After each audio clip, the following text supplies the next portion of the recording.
তিনটা ডিম।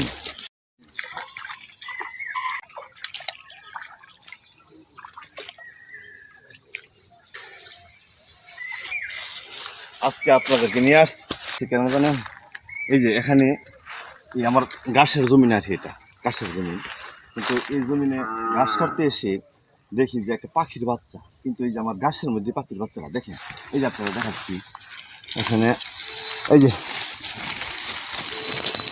তিনটা ডিম। এটা হচ্ছে তোমার পাখি, ডাউক পাখি বলে, এই ডাউক পাখি আছে। এখন তো আমি যে ঘাস কেটে ফেলেছি, এটা পড়ে যাওয়ার সম্ভাবনা নেই বেশিরভাগ আছে, তখন আমি বাড়ি থেকে নিয়ে আসছি।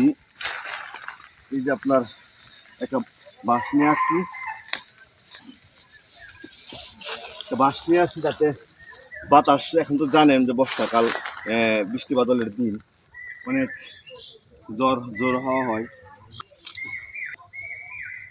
এই জন্যে আমি চাইছি যে এটা যদি বাঁশ দিয়ে বাইরে দেওয়া হয় তাহলে আর এই পাখির বাসাটা আর ক্ষতিগ্রস্ত হবে না।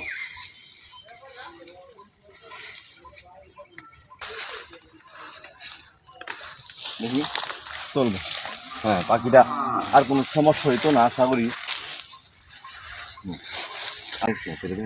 পাখির বাসাটা আমি যাতে সুরক্ষিত থাকে, এই জন্য আমি পাখির বাসাটা কিন্তু দুইটা বাঁশ দিয়ে তারপরে বেঁধে দিচ্ছি, যাতে এই পাখির যখন বাচ্চা বড় করে নিয়ে যাবে তারপরে গাছটা আমি কাটবো, এর আগে এই গাছগুলি আমি আর কাটবো না।